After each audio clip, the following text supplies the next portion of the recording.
Selamat datang di Potatoes Airlines, maskapai penerbangan yang mengutamakan kenyamanan penumpang.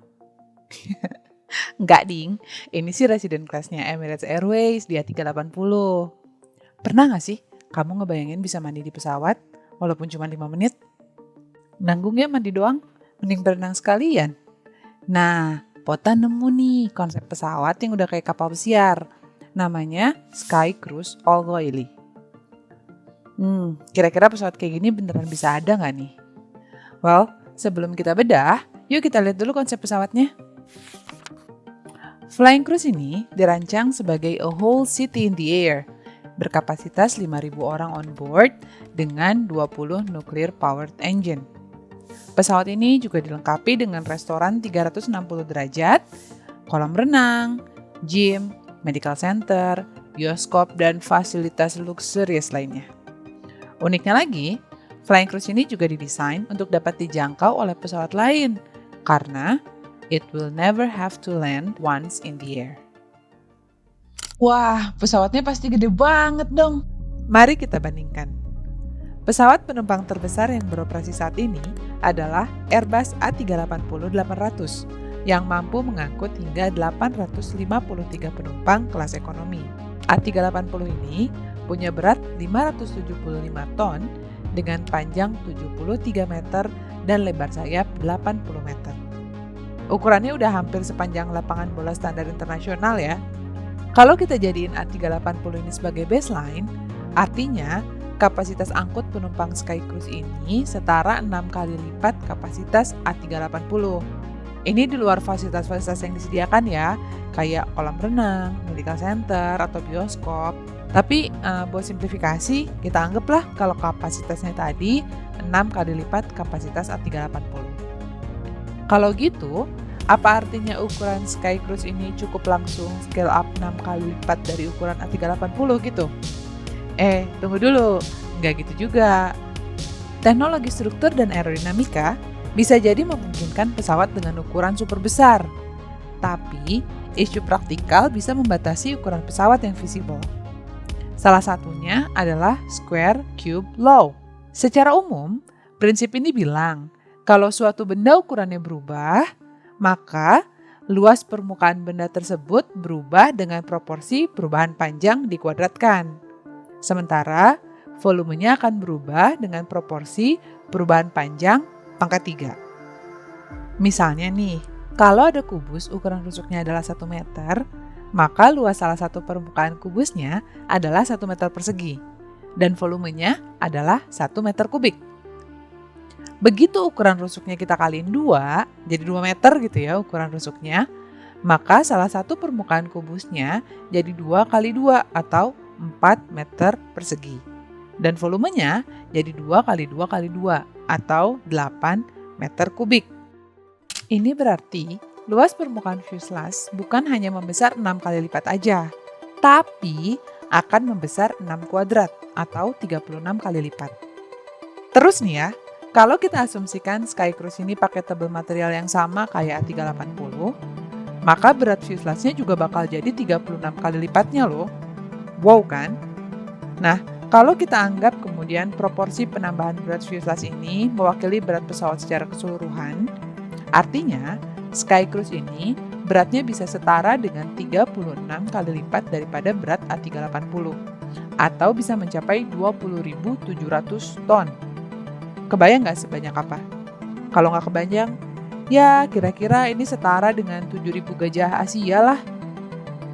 Padahal lagi nih ya, kalau kemudian kita menggunakan tebal material yang sama, maka sebenarnya material ini nggak akan mampu untuk menahan beban akibat scale up pesawat tadi.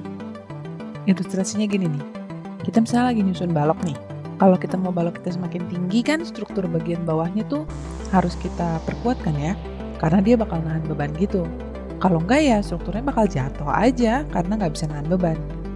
Nah kalau kita kembali ke berat Sky Cruise tadi, maka kita bisa pakai safety factor lah. Misalnya 1,2. 1,2 ini dipakai buat ngilustrasiin struktur yang kita perkuat untuk menahan beban. Kalau kita pakai safety factor 1,2 tadi, maka berat Sky Cruise ini bisa mencapai 25.000 ton. Dan ini sebanding dengan 50 kali berat pesawat Airbus A380. Jadi gini nih, kalau misalnya ukurannya bertambah, maka luas penampang akan bertambah. Ini menyebabkan berat kemudian bertambah, sehingga gaya yang harus ditahan sama struktur juga bertambah. Kemudian strukturnya harus diperkuat. Kalau strukturnya berkuat, beratnya bertambah. Begitu beratnya bertambah, strukturnya harus diperkuat lagi. Gitu aja terus sampai optimal. Optimal itu artinya apa? Artinya penambahan berat struktur itu sekarang sebanding dengan beban yang akan ditahan. Terus engine-nya bakal segede apa? Nah, masalah lain yang muncul sama sebuah benda yang masanya berat adalah benda tersebut akan perlu energi yang juga besar untuk menggerakkannya. Ingat hukum Newton kan? Gaya adalah massa dikali percepatan. Kalau gaya beratnya bertambah 50 kali, maka perlu gaya dorong yang besarnya 50 kali juga. Terutama buat ngegerakin pesawatnya dari keadaan diam. Kayak misalnya lagi mau take off gitu. Kalau Pota lihat konsepnya sih ya, Sky Cruise ini rencananya mau diterbangkan dengan menggunakan 20 nuclear power engine. Emangnya cukup? Kalau kita bandingkan dengan pesawat sejenis, maka dengan berat pesawat sekitar 25.000 ton, kita akan membutuhkan engine yang bisa menghasilkan thrust sekitar 12.500 pound force. Nah, misalnya 12.500 pound force ini dihasilkan oleh 20 engine, maka setiap engine yang ada harus bisa menghasilkan thrust sekitar 700 pound force. Dan ini lebih dari 2 kali engine yang dipakai oleh A380-800 yang ada sekarang. Sejauh ini sih belum pernah ya ada engine pesawat berbahan bakar nuklir. Tapi di tahun 1950-an, Amerika pernah melakukan eksperimental untuk pesawat berbahan bakar nuklir. Namanya Convair NB-36H, yang juga dijuluki The Crusader. Walaupun pesawat ini belum jadi menguji coba nuklir energinya, tapi pada saat itu, The Crusader sudah terbang dengan membawa reaktor nuklir sebesar 16 ton, yang konon katanya dapat menghasilkan listrik sebesar 1 MW, atau sebanding dengan 1.360 horsepower. Misalnya nih, teknologi nuklir ini masih sama, maka satu nuklir engine akan menghasilkan gaya sekitar 1.360 horsepower. Kalau satu engine itu menghasilkan gaya 1.360, maka sebenarnya kita cuma butuh 10 engine aja sih. Nah, kalau satu engine-nya itu 16 ton, maka tentu berat pesawat akan bertambah. Gak banyak sih, cuma 160 ton aja. Ya, balik lagi deh kita ke infinity chart tadi. Kalau ukurannya tambah gede, beratnya tambah gede, engine buat ngangkat pesawat tambah gede, ya ini nambahin berat lagi.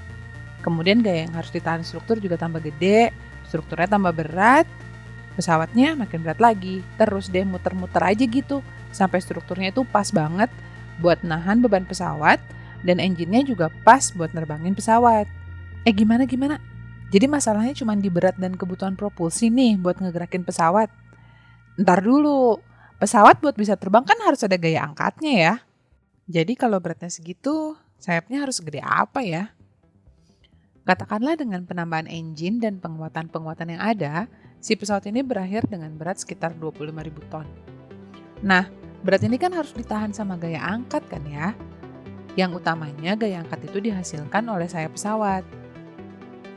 Kalau kita bandingkan lagi dengan pesawat sejenis, maka rata-rata berat pesawat per luas sayap pesawat itu sekitar 693 kg per meter kuadrat. Nah, ini adalah notasi umum yang oleh desainer penerbangan biasanya disebut sebagai W per S atau weight per surface area. Dengan berat kira-kira Sky Cruise tadi yang bisa nyampe 25.500 ton, maka dengan teknologi aerodinamika yang ada saat ini, Sky Cruise tadi harus punya luasan sayap sebesar 37.385 meter kuadrat atau sekitar 3,7 hektar. Nilai ini didapatkan dari ukuran weight per surface area tadi. 3,7 hektar ini tuh udah lebih dari 2 kali lipat ukurannya GBK loh, atau 44 kali lebih besar dari ukuran sayapnya A380. Ya nggak kebayang sih, kalau pesawatnya 2 kali lipatnya GBK, terus landasan pacunya harus segede apa coba? Bandaranya harus segede apa? Belum lagi katanya pesawatnya bakal terbang terus-menerus. Padahal kan material ada umurnya ya. Terus Gimana cara maintenance-nya kalau dia nggak pernah landing? Jadi flying cruise ini beneran bisa ada nggak nih? Ya kalau kita bandingin flying cruise ini dengan A380, maka tadi kapasitasnya itu harus 6 kali lipatnya kapasitas A380. Hal ini menyebabkan beratnya minimal 50 kalinya A380. Berat yang bertambah banyak tadi membutuhkan engine yang besarnya 2 kali lipat kapasitasnya engine A380. Dan secara kasar, dia perlu wing surface area juga yang hampir 50 kali lipatnya A380. Kalau kata Pota sih, bisa-bisa aja ya ada Sky Cruise. Cuman ya itu, perlu setidaknya beberapa terobosan dalam teknologi penerbangan. Misalnya nih, ada inovasi terhadap struktur material, sehingga kita bisa menciptakan material yang ringan tapi bisa nahan beban yang besar. Atau ada inovasi terhadap gaya aerodinamika, sehingga tadi weight per surface area itu bisa kecil. Artinya, ukuran sayap tuh nggak perlu gede-gede amat buat bisa nahan gaya berat yang besar. Di luar itu, mungkin perlu juga ya ada inovasi terhadap teknologi engine. Kalau kayak tadi Sky Cruise itu mau pakai engine berbahan bakar nuklir, berarti kan harus udah mature banget nih ya teknologi engine berbahan bakar nuklir ini. Kalau enggak ya selama terbang ya kita deg-degan gitu. Ini sih kata Pota. Kalau kata kamu, gimana? Kasih komen di kolom ini ya.